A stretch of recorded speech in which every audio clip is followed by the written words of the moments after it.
Hello friends, this is Promi, and welcome back to the Kerbal Commonwealth Space Agency. First things first, we need to get Valentina and Bob back from their desert mission, back to our space center.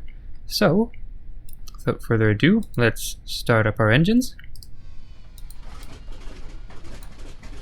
Take a look at our flap setting, set it to 2, throttle all the way up.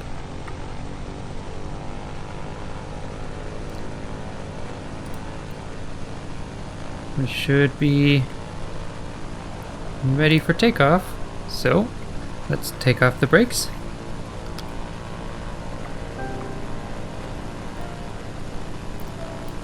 Hopefully we won't clip our propeller on the sand this time.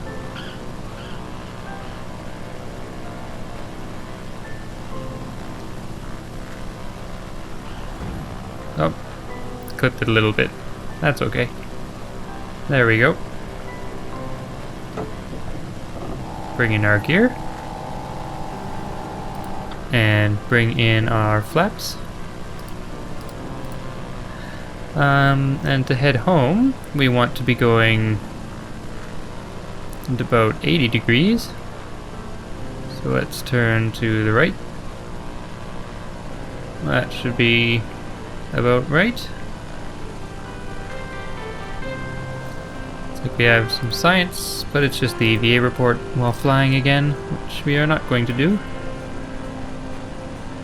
If I sound any different, it's because I'm coming to you from a different place than I usually am recording. Currently dog sitting, so I'm at my mom's house. It's a bit quieter here, so hopefully the recording will actually be better than usual, if anything.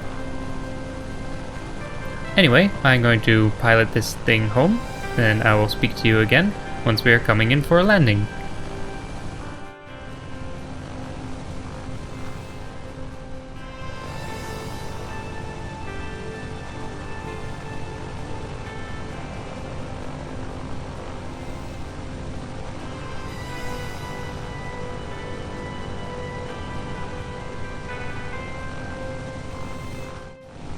Okay, here we are just above our space center. You can see I've been using the Waypoint Manager mod to find my way home.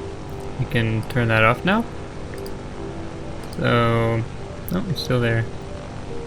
Turn it off and delete. Sure. Okay. Now I'm going to turn off my pilot assist, and we're going to just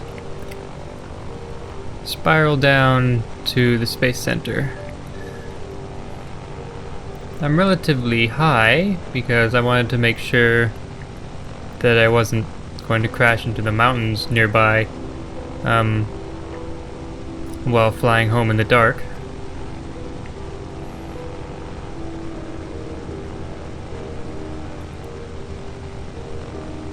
Could land from the seaside.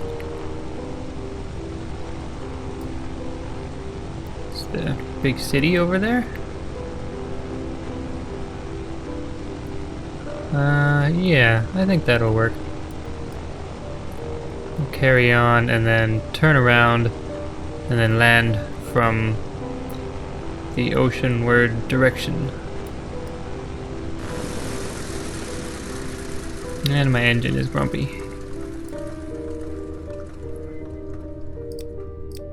Seems to be something that it does when you go into a steeper dive. I don't know if that's meant to represent the carburetor being starved or what. I would think that the piston engines would be fuel injected. It wouldn't have that problem.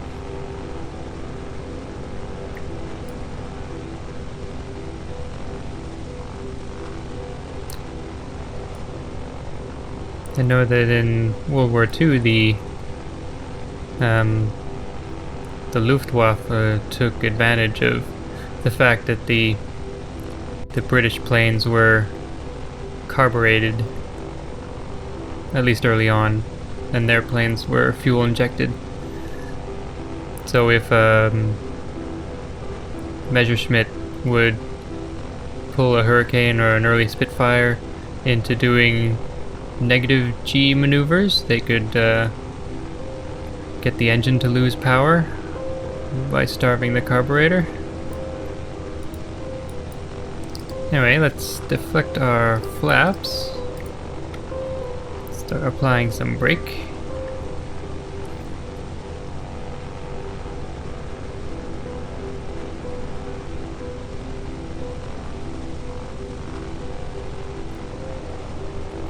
Got a couple more scans on the way back. There was a temperature scan from over the grasslands and a crew report from over the highlands that I guess they missed the first time around. Get my camera pointed the right way. Let's get the gear out.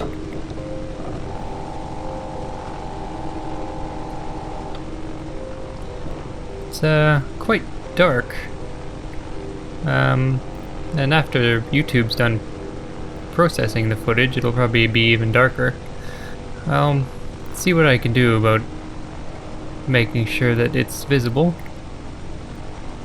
There's a mod that adjusts ambient lighting that might be worth looking into. It does seem to be getting a little better now that I'm lower in the atmosphere, so the light scatters a bit more.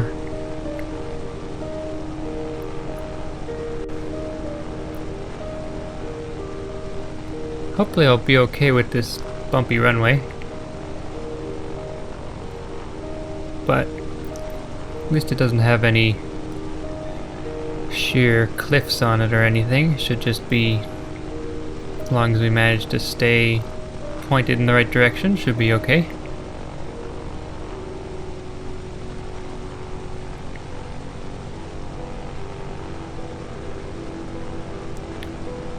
Get ourselves lined up properly. I think our speed looks pretty good. A little fast, but we'll manage. Okay, almost there. Okay, let's get down. And there we go. Stay on, stay on. Stay, there we go, okay. We are back at Kerbal Space Center. Let's turn off our engine. There we go. I wonder what that light patch is. That's kind of strange. It's probably part of the city lights texturing being kind of funny. Anyway, Bob and Valentina, you're home. The aircraft is intact. I think this is a first for us. Alright, let's recover the vessel.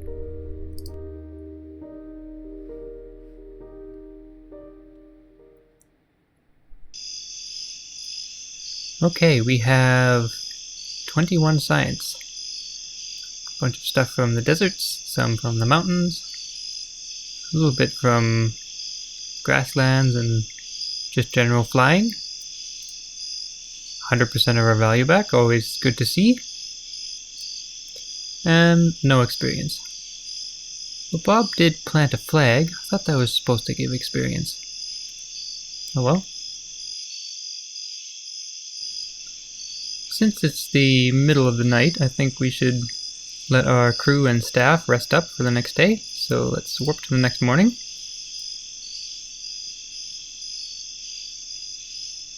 Stars and clouds rushing by, and here comes the sun. And the morning has arrived. Okay, let's check in with Gene, see if he has anything new for us. Okay, let's see here. A bunch of this looks pretty familiar. Stacked decoupler in flight.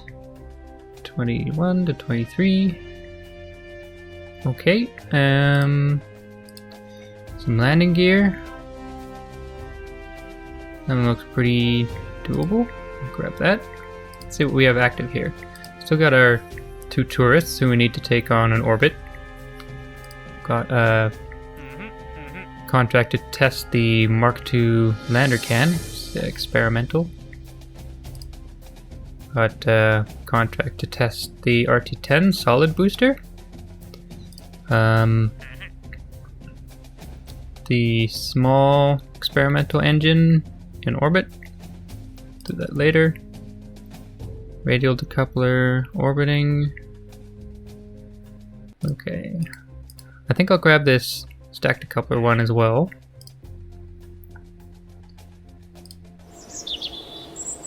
And now I'm just going to make some more test rigs and test those parts.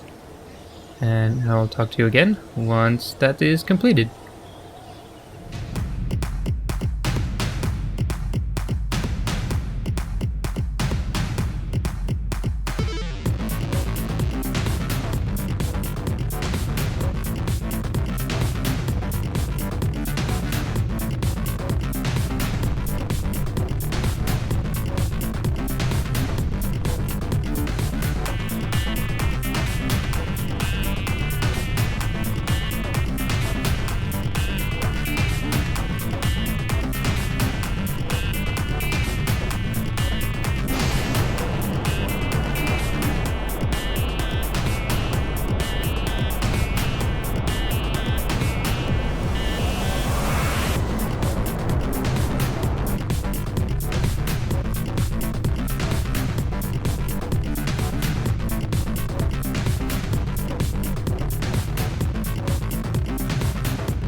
Okay, we did our 3 test rigs.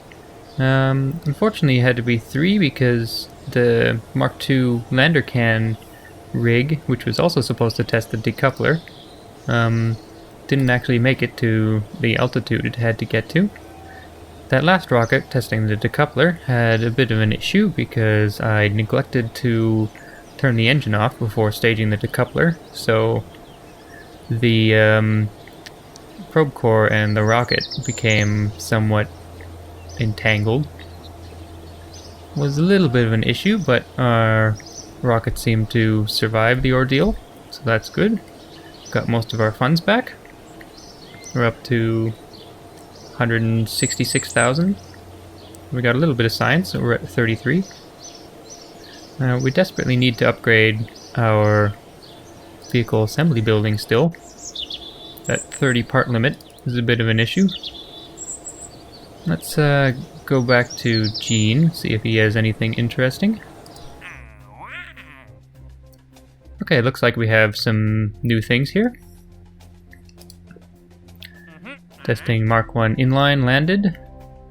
That'll be pretty easy. So we'll take that. Mark 1 command pod at the launch site, take that as well.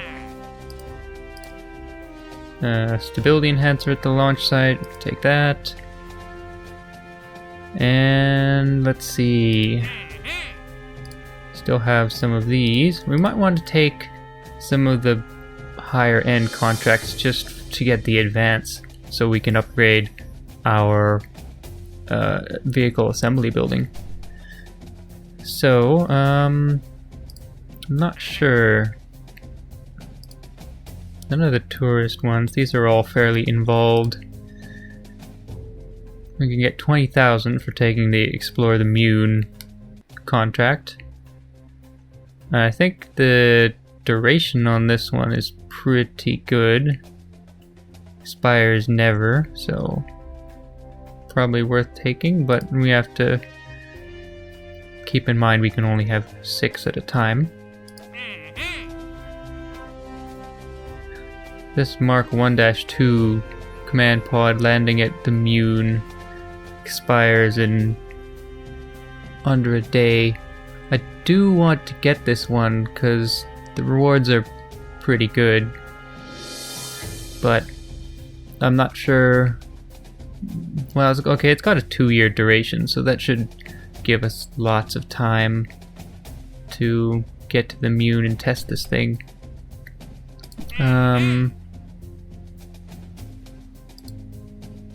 Yeah, the advance on this one is pretty big too, so I think we'll accept that just for the advance. And that puts us in a good position, money-wise.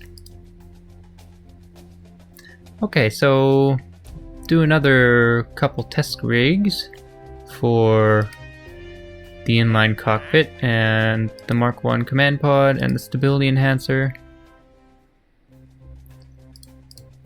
So that'll be quite a quick test. So I'll make up another test rig, and this should be even faster than the previous one. So speak to you in a moment.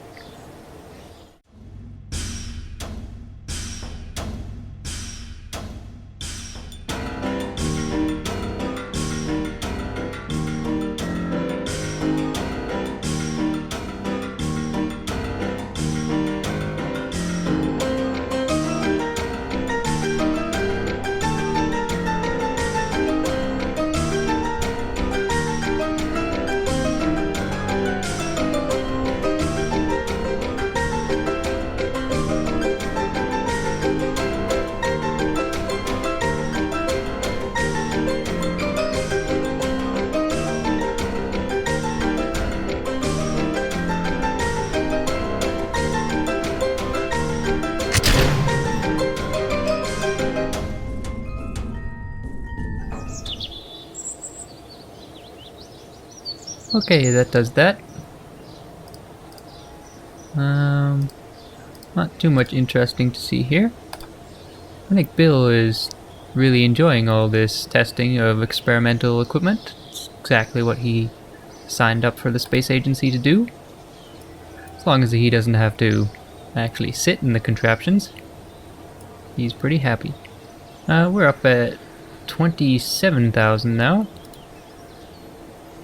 So we should be good for upgrading our VAB now. That takes us up to 255 parts. And we also get action groups. There's basic action groups. I'm not sure what the difference between basic and I guess advanced would be, but we shall see. So let's upgrade that. Aha, now quite a bit bigger. Down to 46,000. See if Gene has anything else interesting. Science data from space around Kerbal. That'll be quite good to have, so let's get that one. Testing Septron. Might leave that for a little later. We've done enough part testing for now. And everything else is the same as it was before.